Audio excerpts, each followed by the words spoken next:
BEEX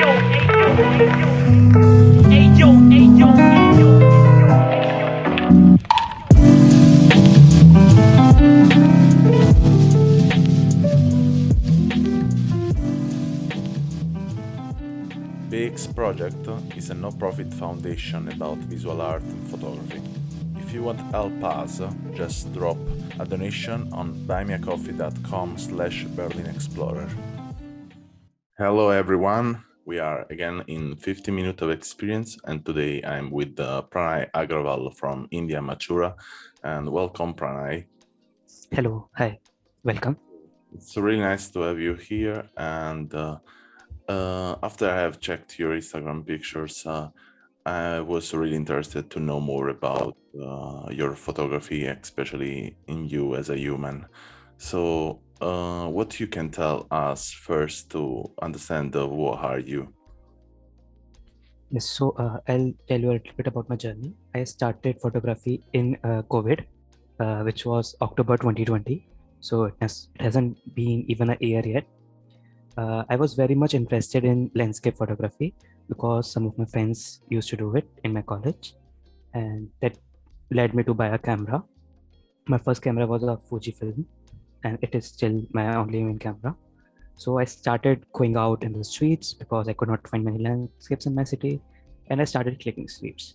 As soon as I started clicking streets, I got some understanding what actually street photography is. Then I started reading books about street photography, following other photographers, and slowly I started developing a sense about street photography, and I started clicking pictures.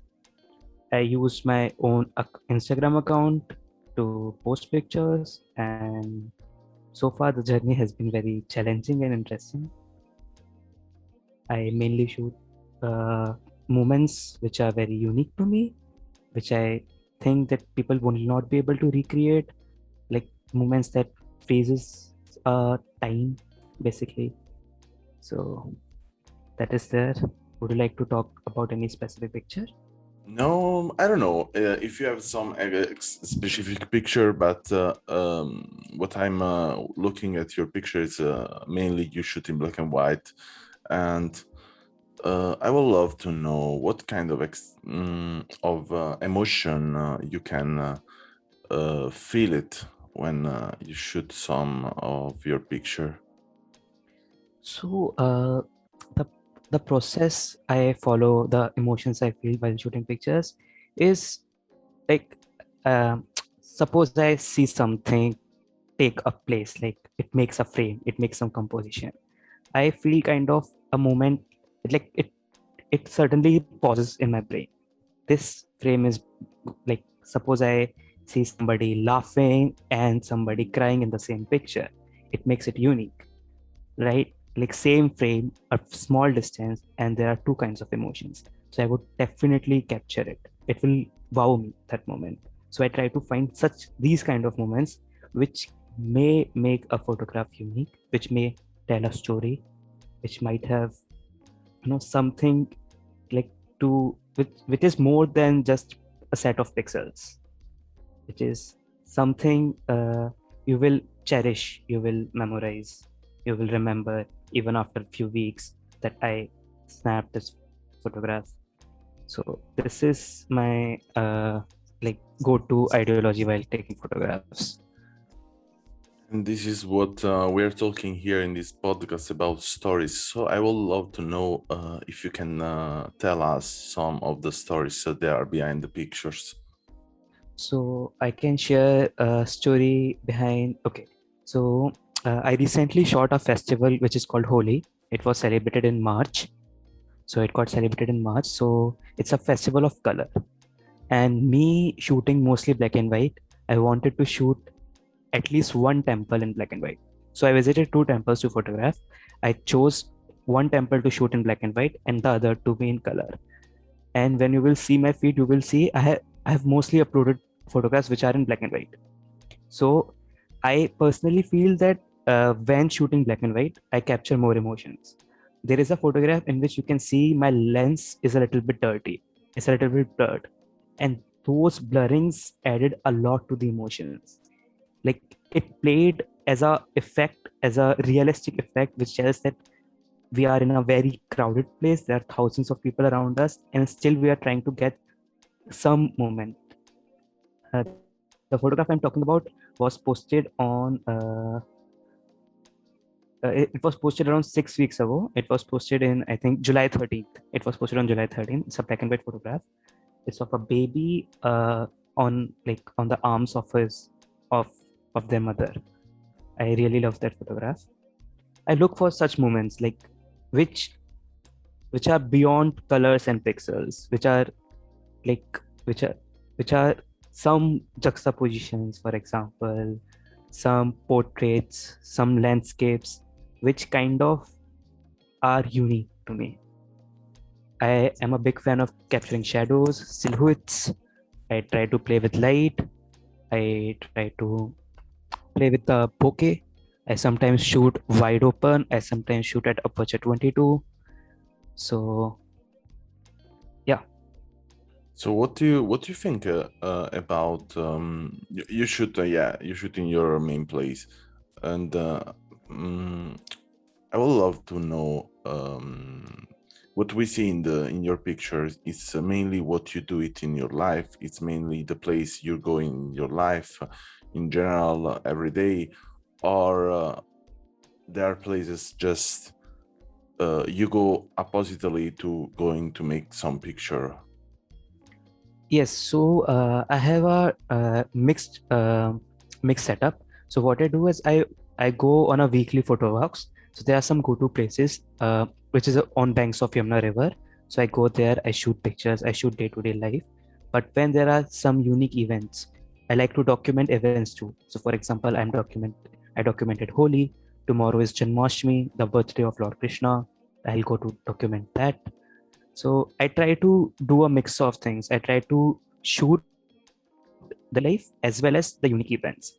This way I can tell stories in both the manners. Whenever I shoot events, I do not shoot the main event. I try to shoot the surroundings of the event. I try to shoot what people want to see. For example, if you are celebrating Christmas, then I might not shoot Santa Claus. I might shoot the people around Santa Claus, like various things about Christmas. I might not shoot a Christmas tree, but I might shoot the lights of Christmas tree. So I this understand. is my approach. So I would love to know, especially in your place, for sure there is an up and down between rich and poor people. And what is your feeling about the people are really poor in your country? Yes, there is a huge proportion of marginalized sector, the people who are below the poverty line. I usually see, whenever I go out, I usually see a lot of people who are sleeping on the roads, sleeping under the bridges, who are sleeping on the railway stations. I would love to do a documentary on them, but but not just to make my feed look aesthetic, make my photo look aesthetic. If I would ever document them, I'll document them for a purpose. I'll try to share their story, as well as I'll definitely show their photographs to them as well. So I've been a part of a NGO. It's called Hunger Free Makra. So we used to uh, distribute food weekly. Then I have taken a little some of portraits of the people we used to distribute food to. It might not be available on my feed, but yes, I like to capture them as well. I like to tell their story too. If you see the post on February 25, it's one of such posts. And do you think through your picture you can give a help to not only tell this story but also doing something can give a real help to these people? Yes, definitely. There are so many NGOs which attract donations because of the pictures they share, because of the stories they share. So I can use my photographs to give to some NGO, or to give, or to like. So, for example, if I'm shooting wildfires, if I'm shooting some protest, I can raise money for the people who are in need. like COVID relief fund. So recently COVID happened. A lot of photographers sold their prints to uh, like to raise money for the people in need. So I definitely think that photographs can make a change. Yeah, sure. And in which way do you sell these pictures? Sell you picture like print picture or I don't know. Tell me. So I haven't sold any photograph yet. I haven't published any photograph yet. They're only on my personal feed. But if I get ever any option to, I would definitely love to sell the prints. I would definitely love to sell the digital versions as well. And I can also like lend the photographs to magazines if they want to sell it, if they are looking for a good cause. I would definitely do that. Okay, perfect. So I'm looking forward to publish something with you, and then we can develop this money to helping some NGO to help people in your country. Will be Yes. definitely something full of experience.